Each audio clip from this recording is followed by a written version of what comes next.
arrête de gueuler, s'il te plaît, merde. Oh. Ah, mais il est gueuleur, celui-là. Quoique... Tiens, c'est bizarre. J'ai presque envie de faire une vidéo critique sur le jour du grenier.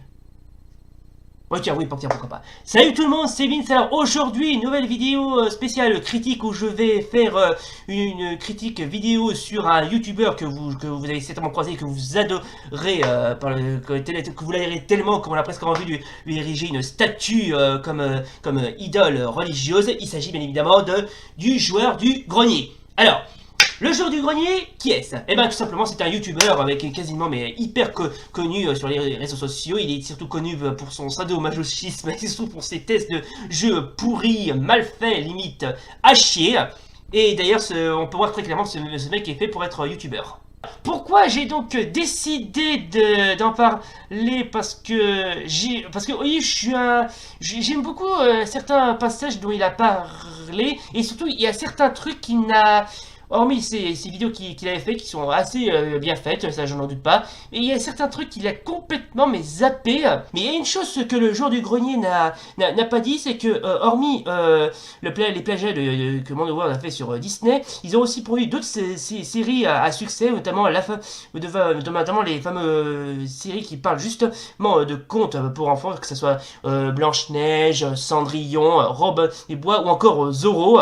Et ils ont aussi produit pas mal d'autres, comment dirais-je, pas mal de séries que je vous conseille d'aller regarder, même si même si vous n'êtes pas des grands fans des séries de chez Mondo World, notamment celle-là, Angel Friends. Alors franchement, j'ai visionné pas mal de cette série. Alors franchement, elle est plutôt pas mal, c'est sympa, c'est assez mignon. Ça parle d'une histoire d'amour quasiment possible entre Raph, une représentante du clan des anges, et Sulfus, le représentant du clan des démons. Alors c'est en quelque sorte une histoire d'amour qui peut être possible en fin de compte. Alors c'est sympa, franchement c'est agréable à regarder. Et pareil, si je vous cite d'autres séries comment dirais-je, que le jour du grenier n'a pas tout à fait parlé, c'est bien sûr qu'il y a beaucoup de séries qui parlent de la Bible, notamment sur l'Ancien Testament. Hein. Notamment celle-là. Alors ça parle justement ça parle de la Bible. Oui, parce qu'il y a pas mal d'épisodes qui la série l'Ancien Testament c'est sous le thème de la Bible. Alors ça rencontre la Genèse, de Jésus, Moïse, etc., etc. Et aussi, ils ont aussi parlé de la série, alors je suppose que vous avez certainement déjà entendu parler, c'est Gormiti, c'est l'histoire de 4 jeunes qui possèdent des pouvoirs des éléments. Hein. Bref, si on n'en a pas parlé de ces séries de chez Mondo World, à la limite c'est pas grave. Maintenant que j'en ai parlé, peut-être qu'il en parlera dans une de ses prochaines vidéos, je sais pas. Enfin, si vous voulez regarder... quelques séries de chez Mondo World, ben, je mettrai le lien en bas de la description ou puis interroger YouTube. YouTube en regorge d'ailleurs. Hein. Mais il y a un autre truc aussi qui m'a interpellé, c'est une autre vidéo, une de ses dernières vidéos où il a parlé justement du jeu Tortue Ninja sur NES. De base et de ces machins dont j'ai oublié le nom, mais que je suis sûr d'avoir vu dans le dessin animé. Voilà, les fameux petits machins dont il parle sont appelés des Mothers. Alors les Mothers, c'est des petits robots qui ressemblent un peu à des sortes comment dirais-je, des espèces de poulets mécaniques qui est chargé pour traquer des rats. Hein. Voilà, c'est ça, des rats. Et bien évidemment, cette invention a été conçue par le docteur Stockman, un autre ennemi des Tortues Ninja. Voilà, donc pour ceux qui se demandent qui est donc ces fameux petits machins que le jour du grenier n'a pas pensé à en parler parce qu'il n'avait pas pensé, parce qu'il ne se souvenait plus exactement où il avait oublié le nom, ce sont des Mothers. Voilà, des Mothers. Voilà. Et bien évidemment, je peux laisser vous parler de sa fascination pour la franchise Jurassic Park. Alors, justement, puisqu'on en parle, il y a le jour du grenier a pas mal parlé du jeu, certains jeux Jurassic Park. Par contre, il y en a certains qu'il n'a pas pensé à en parler dans une de ses dernières vidéos, notamment ces jeux-là. Et comme étant donné que le jour du grenier est un grand fan de la franchise Jurassic Park, il a pas mal survolé d'autres jeux Jurassic Park, parce que hormis ceux qu'il a présentés, il y en a certains qu'il n'a pas présentés, notamment celui-là, Jurassic Park 2 The Cow Island, si je me souviens bien. Alors c'est un petit jeu de plateforme, action plateforme, où on doit choisir des missions. Voilà, on contrôle un mec, probablement, je sais pas d'où il sort celui-là, mais ça doit être probablement un agent des forces spéciales qui doit quasiment retourner sur l'île infestée par les dinosaures. Alors, Jurassic Park Warpath, sorti en 1999 sur PlayStation 1. Alors, c'est un jeu de baston en 3D où on contrôle des dinosaures qui se tapent dessus, voilà. D'ailleurs, ce jeu fait quasiment penser plus à un combat de pitbull plutôt qu'à un jeu de baston. Je sais pas pourquoi. Étant donné que Jurassic Park a quasiment quonquis le public, on peut bien sûr citer d'autres jeux que le jour du grenier n'a pas pensé à citer, notamment les jeux de rail shooter. On contrôle des expéditeurs qui se font quasiment coursés par des dinosaures. Les studios qui ont conçu ce jeu, c'est Sega, qui ont aussi produit House of the Dead. Et franchement, j'ai déjà joué à ce jeu, franchement il est pas mal, franchement il est vraiment pas mal, c'est bien graphié, c'est bien torché. Alors, il y a un autre jeu aussi que le jour du grenier a complètement oublié de parler, c'est les jeux Jurassic World. Oui, parce qu'il a aussi parlé des jeux Jurassic Park, mais il n'a pas pensé à parler des jeux Jurassic World. Alors, il y en a un qui m'a interpellé, c'est celui-là, c'est le fameux Jurassic World The Game, alors c'est une sorte de jeu, à la fois un jeu comment dirais-je? Ah oui, un jeu où on contrôle le jeu, qu'on doit simplifier le parc, et aussi contrôler les animaux et les transformer en bêtes de combat. Oui, parce qu'il y a pas mal de scènes de combat. Hein. Alors là, ce que vous voyez là, ce sont juste les dinosaures. Alors il y en a toute une bande. Il y a les ankylosaures. Qu'est-ce qu'il y a d'autre encore? L'argentinosaure, le baryonyx. Oui, alors il y a certains dinosaures qui sont dans le jeu mais qui n'ont pas été aperçus dans le film. Et pareil, si je vous cite d'autres espèces qui sont quasiment, qui n'ont pas été, qui sont pas présents dans le film, mais qui sont présents dans le jeu, notamment ceux des créatures aquatiques, voilà ceux-là, là, et aussi, là par contre, là il y a un truc que j'ai beaucoup aimé, on peut aussi jouer diverses créatures de la période Cénozoïque, et aussi par exemple des mammifères, comment dirais-je, des mammifères préhistoriques qui ont succédé aux dinosaures après leur disparition. Totalement celui-là. Je vais prendre un hasard là. Celui-là, là. Le Fort Farcos. Alors lui, ça par contre, ça y était pas dans le film, mais qu'on peut très bien y jouer. Hein. Alors bien évidemment, dans ce jeu, vous pourrez quasiment tout faire. Il y a pas mal de créatures préhistoriques qui sont présentes, notamment les fameux mammouths, les smilodons, et aussi des persos cachés qui sont aussi des boss. Alors les voici donc les fameux boss. Alors c'est aussi des animaux mais quasiment mais badass à en crever. Allez, voilà, là, apparemment, c'est le T-Rex Omega 09, qui est un T-Rex, bien évidemment. Le Valkyrie 117, qui est un pteranodon. Oh, joli! Ah, pas mal. Ensuite, on a le Salamander 16. C'est une créature amphibien. Wow, badass. Vraiment badass. Ensuite, on a le Juggernaut 32.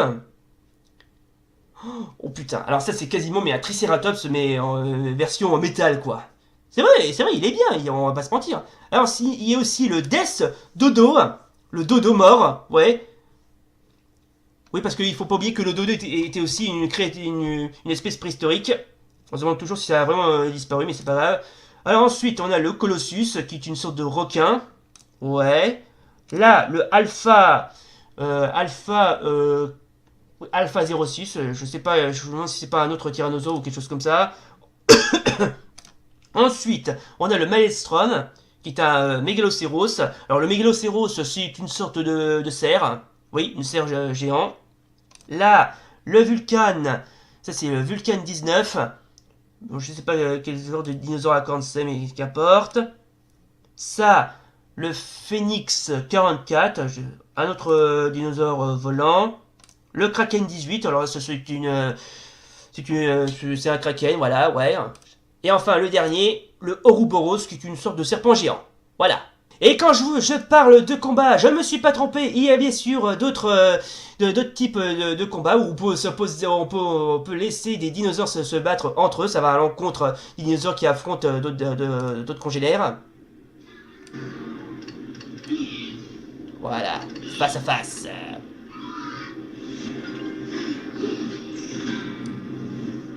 Eh, sans déconner, ça ressemble plus à un combat de Pokémon qu'à un jeu de baston. Alors bien évidemment, il y a toutes sortes de types d'attaques, les défenses, les attaques.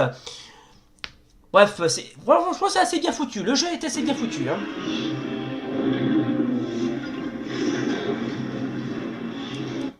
Ouais, vraiment trop bien. Alors, bien évidemment, il y a aussi toutes sortes de modes où on peut aussi créer ses propres dinosaures. C'est vrai, j'ai vu dans un mode où on peut créer ses propres dinosaures. Hein. Bon, s'il n'a pas parlé de ces jeux, à la limite, c'est pas grave. Maintenant que j'en ai parlé, donc on a qu'à se d'entendre que j'ai un petit peu corrigé le tir. Voilà.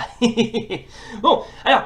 Il y a une chose aussi que le jeu du grenier n'a pas fait, qui est certains jeux qu'il n'a pas testé, parce qu'il y a pas mal de jeux pourris qu'il n'a pas pensé à tester, notamment un que j'avais testé et même 2 fois, c'est Freddy Krueger sur NES.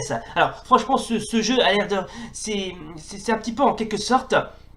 non pas un jeu à la limite de Dragon Slayer, mais qui aurait pu penser un petit peu à Dragon Slayer. Ou sinon que, si je peux vous parler d'un autre jeu qui est terriblement, mais vraiment pas terrible à jouer, notamment le fameux Halloween sur Atari 2600 et Massacre à la tronçonneuse toujours sur la même console. Alors ces jeux-là, franchement... je sais pas pourquoi, ils sont tellement pas terribles, tellement tortueux et tellement chiants qu'on a...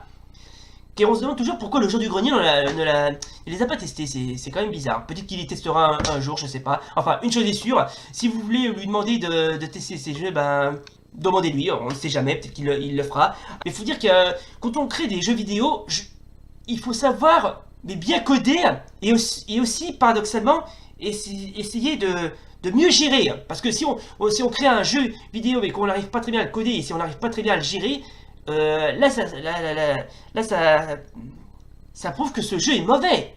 Alors, et c'est pour ça pourquoi le jeu du grenier est en quelque sorte un cobaye. Parce que ce mec, il teste des jeux mal faits, et quand il les teste, il en chie sa race, quoi. Mais ce mec, c'est un cobaye. Ce mec est un putain de cobaye. T'es sûr que t'as aucune question, là? Et aussi un qui a rapport avec les jeux Rocky. Des jeux Rocky Balboa. Alors, ça a l'air de rien, mais il y a certains jeux qui étaient vraiment pas faciles. Hein. Et bien évidemment, on peut bien sûr lui parler de certains jeux qu'il n'a pas pensé à tester, notamment les fameux les jeux de catch, pourquoi pas d'autres petits jeux de plateforme, et pourquoi pas un autre jeu sur les jeux RPG. Bon, je sais qu'il en a déjà fait 3 vidéos là-dessus, mais j'aurais bien aimé qu'il fasse ne serait-ce que...